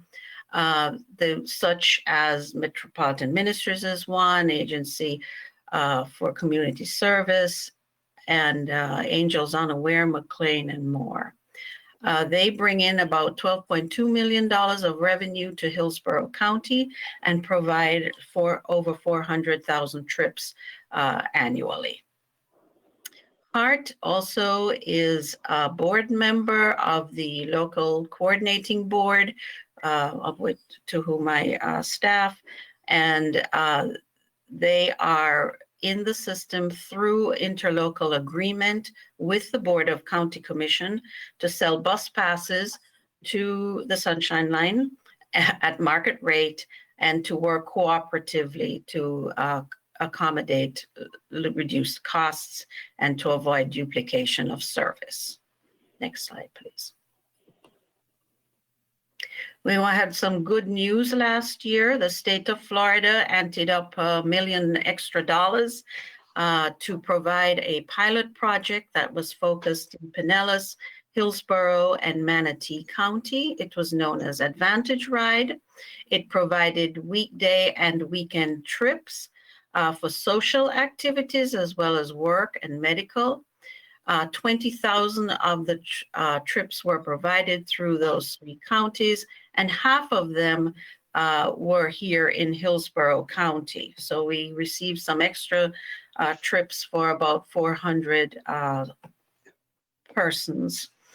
They were for the developmental disability group, such as autism and cerebral palsy populations. And I have emphasized here at the end of this slide, one of the comments that really touched me was the idea that the people who responded to the state about giving feedback talked about their ability to feel independent, their ability to be healthy, to work and play, which are things that the persons with disabilities are not always accommodated for in Hillsborough County or the state. So next slide, please. We would like to congratulate the Sunshine Line on many achievements. The CTC provides cross-county trips. This has been a quest of the Transportation Disadvantaged Coordinating Board for many years. Okay, it's this century. And they are trying to stretch the dollars and make that happen. Children at risk are getting rides, which is wonderful. You may recall some of the stories earlier in this last decade about our foster children. So here we are helping out, giving better outcomes for these children. Employment trips have increased. Our complaints are very low, 58 last year. We got 229 accommodations. Congratulations to Scott Clark and his staff for doing that. Satisfaction, as I said, maintained at 99%, and Saturday service is now a reality. And the CTC, the Sunshine Line, has asked for more funding for that through the state grants. So we are hopeful that this will continue into 2021. This concludes my presentation, Mr. Chairman, and thank you for the opportunity. Thank you, Ms. Ogilvie. Are there any questions? Are there any questions? I do not Very see good. any. Thank you. Okay. Thank you. Thank you. Executive Director's report. Thank you, sir, and thank you, board members. It has been a pleasure working with you this past year, and I appreciate the comments that you've given me in your reviews. And so I'll be circling back to several of you about your suggestions. As you know, we are continuing to work remotely. We are coordinating with Hillsborough County Facilities about an upcoming reopening of the county center building to the public. So more on that soon, I hope. We have continued to hold, almost without change, the public meetings of the MPO's advisory committees and of course the board through this virtual meeting format. But I do have a couple of announcements of upcoming changes that I wanted to make sure are on everybody's radar screen. And so the first one is a postponement of our annual public hearing to adopt the Transportation Improvement Program. That's to give us as much time as we can before the state deadline to submit the tip. Give us as much time as we can to provide opportunities for in-person feedback as well as virtual feedback. So we do anticipate holding this public hearing with a combination of in-person opportunities and continued virtual opportunities for the public to participate. Our board workshop on managed lanes, that's looking at potential tolling policies, getting some best practices information from other parts of the country, bringing in a couple of out-of-town speakers. That was originally scheduled for June 19th, and we are suggesting postponing that so that our speakers can travel. One possibility, again, is to do that virtually, but we believe that there will be more benefit from an in-person meeting if possible, and we could make those speakers available to other groups while they're here in town. So there could be some, spring off benefit. So we're proposing to postpone that to October 14th and hold a board workshop on managed lanes in place of our regular board meeting in October. We don't typically have a whole lot of business to conduct at our October board meeting, so I think we can work around that. Our quarterly regional meetings are still on the calendar for July 10th, starting at 9:30 a.m. At the Plant City campus of Hillsborough Community College. Our independent oversight committee, as you know, our MPO staff is providing support for the work of the independent oversight committee for the transportation sales surtax. The oversight committee is required to provide an annual report and hold a public hearing. Again, we'd like to provide some in-person opportunities for folks to participate in that public hearing. So we're postponing that to August. The date will be announced on our website. The annual report that I mentioned that the oversight committee is required to produce has been drafted. It's been prepared by your staff here. And so a draft of that is available on our website now for review. And you'll find a link to it in the addendum to this board packet. And then one more announcement. In February, as we discussed setting targets for improvements in safety for the coming year, you all had a discussion about what low-cost and no-cost safety strategies can we bring forward so that we're not waiting on funding to make progress on our safety issues. And so we're proposing to hold a leadership summit on that topic and bring in panelists to discuss things like high visibility enforcement and development review, so that we make sure as construction continues that we're building communities that are just as safe as they can be. Your Q3 report is in your board folders, which have been distributed to you through email.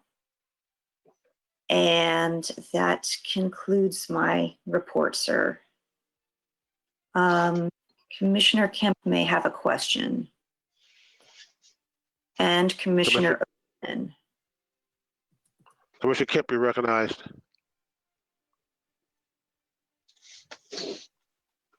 Thanks. I don't have a question. I just noted that I lost you for some of when you spoke. I thought everybody did, but maybe not. Okay, was everyone able to hear me, or would you like me to repeat? Good? No, we heard you.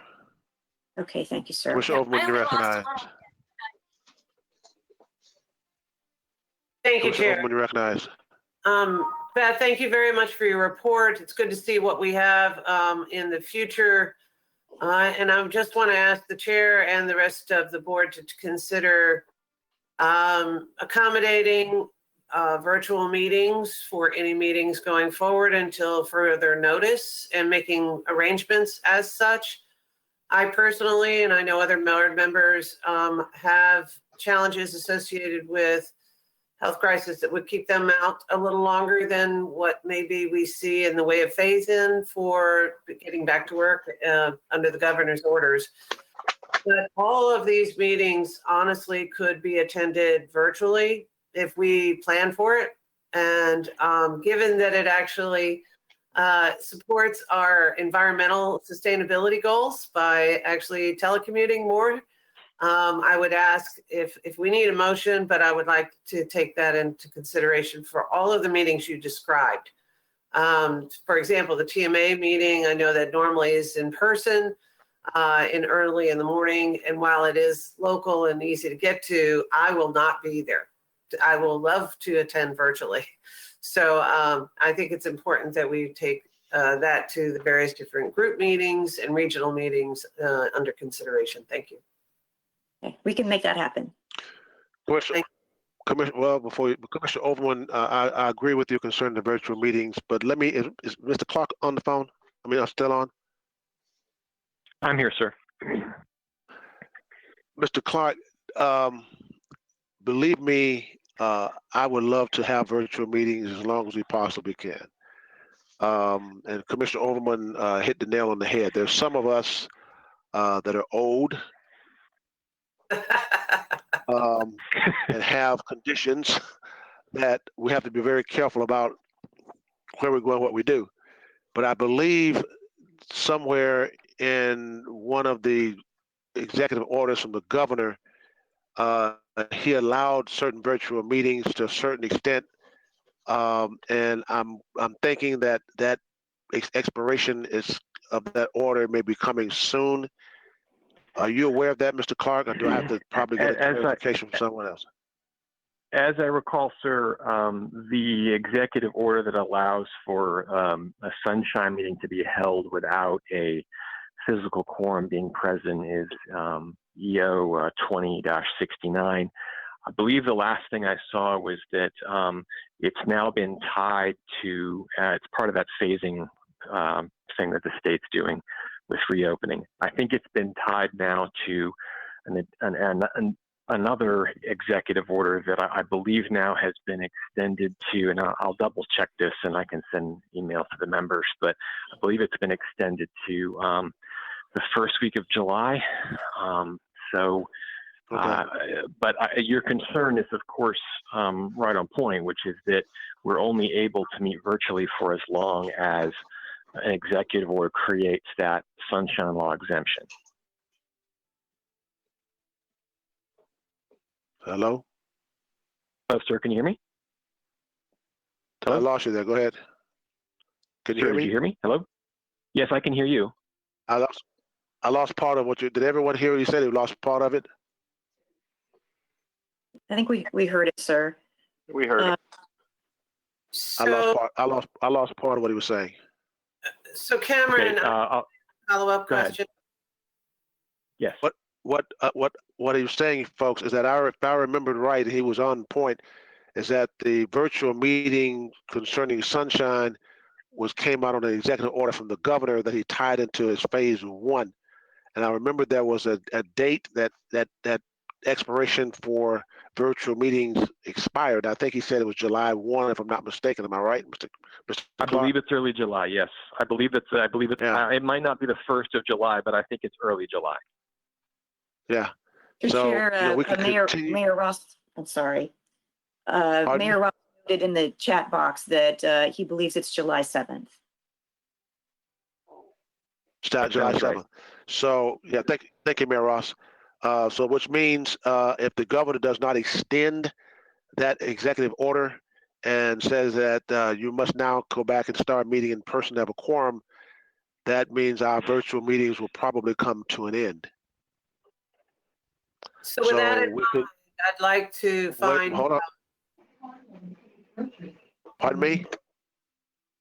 So as a follow-up to my question, and to take it into consideration, is it possible that the MPO have a bylaw change or an order change to consider virtual attendance under circumstances beyond an executive order? I'm not sure what No, the executive order mandates all of us. Any committee that deals with any body that deals with the sunshine law, that's what the executive order pertains to. I understand That's that. correct. My question is, when that ceases that permits virtual attendance to a meeting under sunshine, can we, or what could we do as an organization to consider it extending it for those that have health issues that would require them to not attend physically to a meeting without putting their health at risk? Commissioner Overman, there is a provision, it comes from an Attorney General opinion when the sunshine law is operating as usual, that allows for remote attendance for voting members of a sunshine body for, and the AG, it's not specific. The AG opinion says essentially extraordinary circumstances, I believe is the term. Even in those instances, however, a physical quorum of the Sunshine Board is required in order to allow anyone to attend remotely. We've actually done that before when, I want to say, former Mayor Chalura of Temple Terrace had a city budget meeting at the same time as an MPO TIP public hearing, and he essentially attended both things by attending the MPO remotely. It's a case-by-case basis, and there are really no definitions that are provided in the statute. It really comes from an Attorney General opinion, but that's those are really the only exceptions that are allowed for under sunshine. Otherwise, I can't think of a bylaw change or anything that would have any effect on this. Since it's sunshine law, it's something that all sunshine bodies are bound by.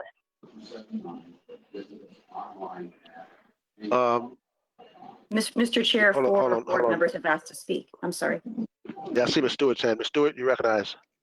Thank you. I just wanted to comment, Hillsborough County School Board is already doing exactly what you're talking about. We only allow 10 people in our boardroom and 2 board members, and all of the staff participate remotely.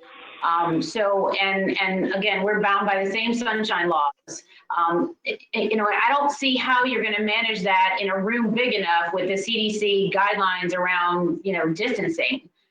So we're going to have board members who are going to have to participate remotely. And provided that they can still vote and have a voice and be recognized, we have managed to do that. This is the 3rd meeting we held yesterday, where 2 board members were remote, 5 were in the room with the superintendent and the board attorney. Everyone else was virtual. And if someone came in the room to speak, someone had to leave. So the board attorney or the superintendent would leave the room because we can only have so many people in the room at a time. So, until the guidelines are lifted, I think we're going to be stuck. What is quorum for this group? It's 9. Nine members. So 9 people, and everyone else chooses to stay in their remote location and participate that way. It's a challenge with technology. I'll tell you, after 3 meetings, we're still, there's still a couple of glitches. We froze yesterday, we lost audio, but for the most part, voting is done. We're doing vote by hand instead of by roll call. We're doing, making motions in the same manner. And it seemed to work okay without, and still making sure that we're, abiding by sunshine. So just food for thought. It is being done for other elected bodies. Ladies and gentlemen, understand what I'm saying. I understand that. I understand how it works. The county commissions continue to do that. But we have to adhere to the governor's executive order, and the executive order expires July 7th. I think that's what Mayor Ross said. I don't know how we're going to continue, how we're going to be able to go back and have full meetings in our chambers. I just don't know how we do that. I know the county commission, we're so tight in there, there's no way in the world that we can have social distancing. It's no way in the world we can have audience to come in there. So I do believe that the governor is going to have to extend his executive order that we continue to have virtual meetings like this. I hope he does, because I'm not going to really want to go back into a chamber for a meeting. I can't do it. I just can't. So I do believe we're having this discussion now, but it all depends on what the governor does. I do believe he's going to have to extend that executive order above and beyond past July 7th, because I just don't see how we do that. Who else wanted to speak, Ms. Alden? Yes, sir. Commissioner Smith, Councilman Dingfelder, and Mayor Ross. Commissioner Smith, you recognize. Thank you, and I agree with all the comments and understand the difficulty of adhering to the Sunshine Law. I think we may soon find out. I'm concerned that we may soon find out that large office buildings are the next cruise ship, the next meat packing plant, the next gathering of possible vectors and clusters for this disease. I'm concerned about that. But if we have to, come to a place where we have to have arrange for public hearings in the way that the school district is beginning to do, and I know the city council is beginning to do, maybe the next best plan B is to make some elaborate arrangements like that for our tip hearing, for the actual public hearings, but still have things like the Vision Zero Leadership Summit, which is more of a workshop thing, virtually. And the advantage of doing that virtually is we could throw it open to public, other groups to at least listen to, if not, fully participate with hundreds of people, but maybe there could be some virtual commenting arranged. But what I'm saying is I think that there are some things we could still do virtually, even if we had to do a couple of the major public hearings in person, and or with a physical quorum, at least with some members participating virtually. And that would at least reduce the exposure for people if we weren't just going all in with everything. Councilman Dingfelder, do you recognize? Thank you, Mr. Chair. Yeah, I concur with Ms. Smith. And I'll defer to our legal counsel, but it's my understanding that only where we're going to take any board action are the strict sunshine requirements.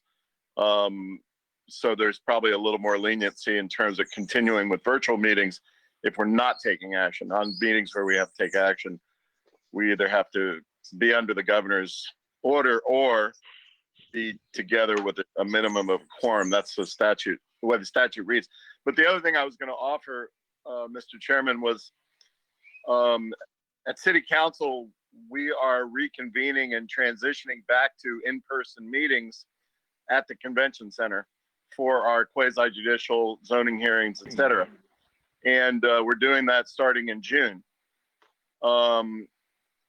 I think that it's, I can't offer it obviously, but if Mr. Chairman and staff contact city administration and the mayor about possibly coordinating some of our future summer meetings at the convention center, we're planning on spreading out, big time, potentially where each one of us would have our own 6-foot table. And even though I agree with you, Mr. Chairman, I'm definitely feeling old and vulnerable. But in that situation, I think we'd be a lot safer. There's plenty of ventilation. And also there's technology at the convention center that we'll be using to make sure that it's available to the public who doesn't want to come down. So just a suggestion, Mr. Chairman, I'll leave it at that. Thanks. Thank you. Mayor Ross, you recognize.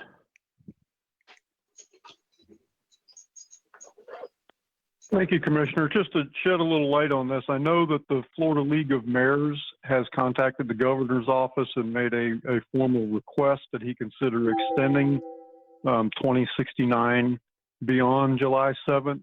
I'm told that other organizations have done the same thing. As of yesterday afternoon, they've received no response, but many of the same things that we've just said over the past 20 minutes have been sent to the governor for his consideration also. So I know that this is not just an issue for us. Okay, very good. Anyone else? Okay, thank you. Is there any old business we have to take care of? Any new business? Seeing none, thank you all for being on the call today, the web meeting today. Stay safe. I'm not going to talk about masks because I did that the other day and I got some very nasty emails, so I'm not going to do that. Just stay safe. That's all I'm going to say. And with that, we'll adjourn. Take care. Bye-bye.